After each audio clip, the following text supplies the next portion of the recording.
they had three major policies that were going to be followed. First, Lucifer says, we have to make sure that people, humans, get to believe that Satan and his angels do not really exist. You know, Roger, that's interesting because a recent research study report that I read indicated that in a national survey, I believe it's over 75% of people do not really believe in a real tangible devil.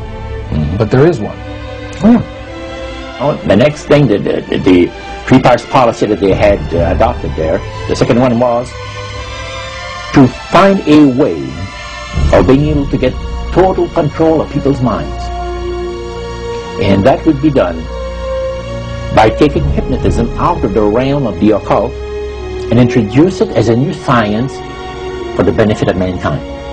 They felt that by taking hypnotism out of the realm of the occult and introducing it as a new science for the benefit of mankind, they could then use people of great renown, educators, people of capacity, that would do great things, such as supposedly regress people in time to former lives.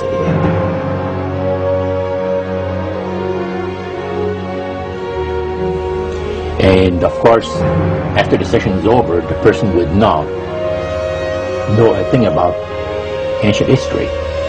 And the person she or he has talked about performing, you know, certain deeds, let's say 3,000 or 4,000 years ago.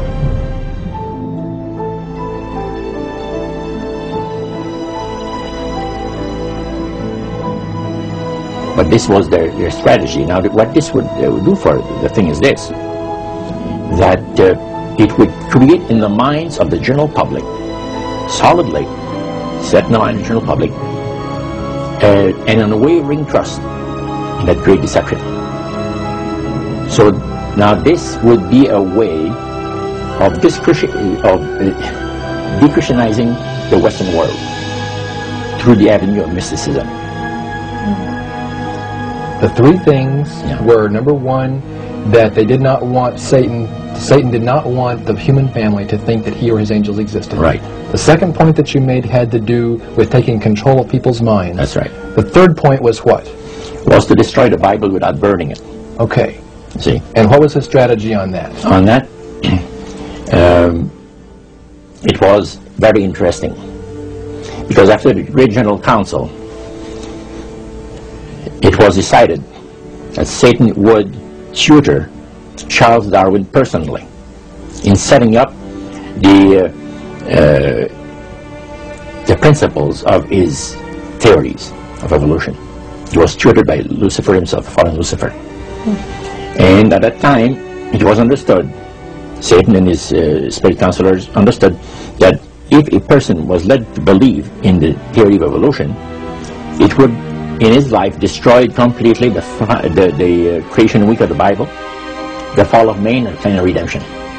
It would do away with it. Anyone that teaches a theory of evolution is considered to be a minister of a great religious system. And he said that every teacher of that theory is recognized by the spirits as a person of great value.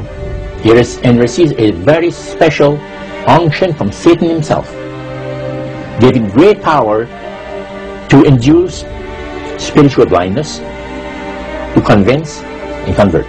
Three capacities.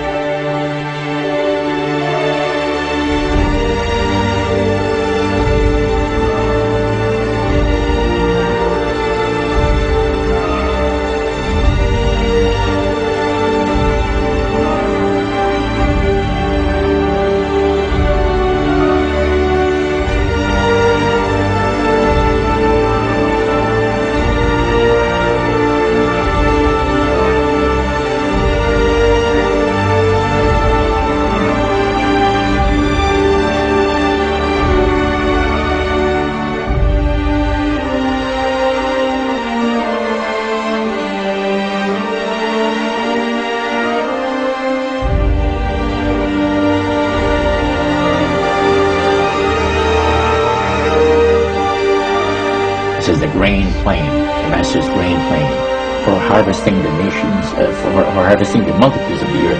into his cause just before the close of the great controversy between the forces of good and evil. It's going to be done in a unique manner. This main plans is going to take people are going to eat the stuff, because it says spirits, demon spirits, will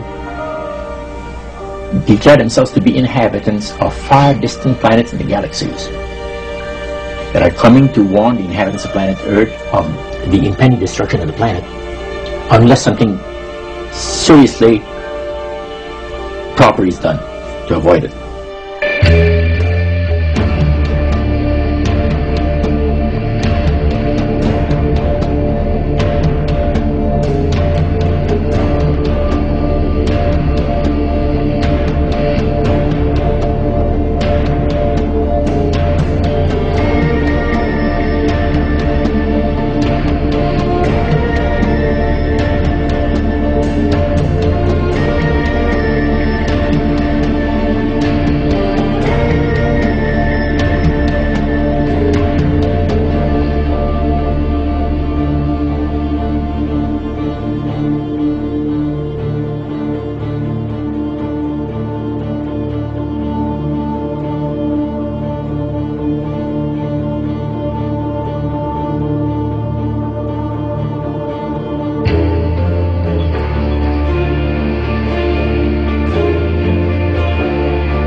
Use this metaphor. If you think about Aladdin and his lamp, you've probably heard of that one.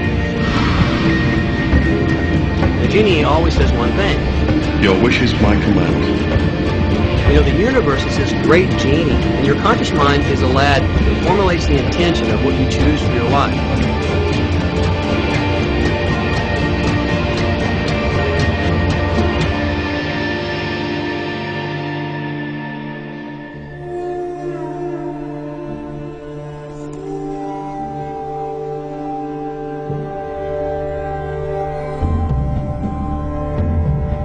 At the very heart and core of all these secret societies lurks the Kabbalah. It is a method of encoding information through a system of mathematics and numbers. These people that belong to the secret societies never dared to write down in any language what they knew, what it was that they were guarding, because then someone could steal it and then the secret would be out. So they took this knowledge and they made it occult through a system of encoding, encryption, one of which is mathematics, numbers. Another is architecture. Everybody wonder, why do they have a fraternal organization called the Freemasons? Aren't those the guys that build walls? You bet they do. Every wall they build contains the secrets that have been kept and maintained throughout the ages, and it's encoded in the architecture and in the measurements of the buildings and in the mathematical formulas used to derive the geometry, the shape, the length and breadth and height of rooms. It's all encoded there.